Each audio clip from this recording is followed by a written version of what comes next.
বিশ্বজুড়ে ক্রমবর্ধমান অনিশ্চয়তার মধ্যে কয়েক দশকের মধ্যে প্রথমবারের মতো নিজেদের ভান্ডারে পারমাণবিক বোমা বা ওয়ারহেডের সংখ্যা বাড়ানোর বিস্ফোরক ঘোষণা দিয়েছেন ফ্রান্সের প্রেসিডেন্ট এমানুয়েল মাখো।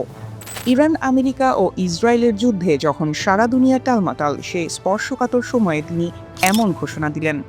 উত্তর পশ্চিম ফ্রান্সের ইল লক সামরিক ঘাঁটিতে দেওয়া বক্তব্যে ম্যাক্রো জানান, বর্তমানে ফ্রান্সের পারমাণবিক অস্ত্রের সংখ্যা ৩০০-এর কম।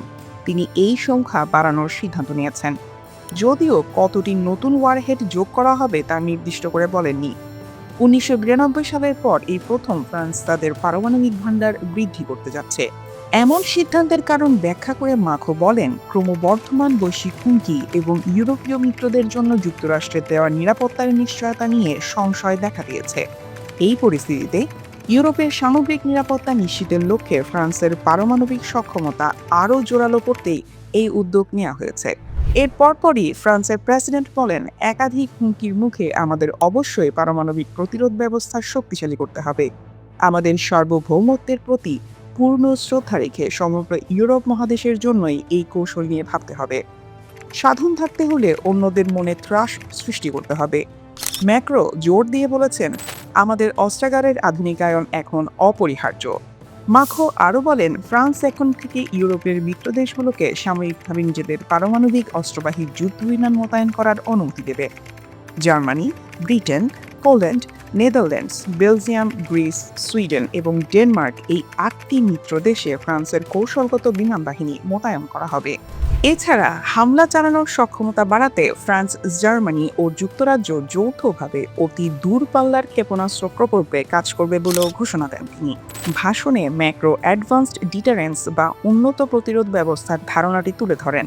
তিনি বলেন, এটি হবে ইউরোপীয় অংশীদারদের সঙ্গে একটি গভীর ও কাঠামোগত পারমাণবিক নিরাপত্তা সম্পর্ক, যা ন্যাটোর বর্তমান ব্যবস্থার পরিপূরক হিসেবে কাজ করবে। বিশ্লেষকরা বলছেন, মূলত মার্কিন প্রেসিডেন্ট ডোনাল্ড ট্রাম্পের সঙ্গে ইউরোপের চলমান উত্তেজনা এবং ইউক্রেন যুদ্ধের প্রেক্ষাপটে রাশিয়ার আগ্রাসনের ভীতি থেকে ইউরোপীয় দেশগুলোর নিরাপত্তা উদ্বেগ দূর করতে এই পরিকল্পনা। জঙ্গলের আইন অর্থাৎ জোর যার মুল্লুক তার, এই মনোভাব চলমান বিশ্ব ব্যবস্থায় গেড়ে বসেছে।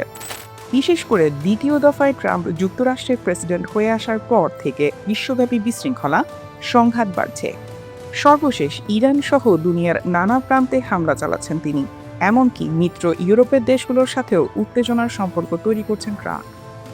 এই অবস্থায় নিজেদের নিরাপত্তা নিয়ে গভীর উৎকণ্ঠায় ভুগছে ইউরোপের দেশগুলো। বিশ্লেষকরা আরও বলছেন, রাশিয়ার দিক থেকে ইউরোপের ওপর হুমকি তো আছেই, তবে এমন দিন আসাও অসম্ভব নয় যে খোদ যুক্তরাষ্ট্রই হামলে পড়বে তাদের উপর। ইউরোপের দেশ ডেনমার্কের স্বায়ত্তশাসিত অঞ্চল গ্রিনল্যান্ড নিয়ে ইতোমধ্যে ইউরোপ ও আমেরিকার মাঝে উত্তেজনা চলছে।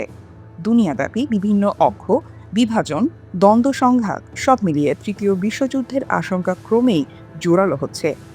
সেদিন কে কার মিত্র আর কে কার শত্রু থাকবে তাও বলা দায়।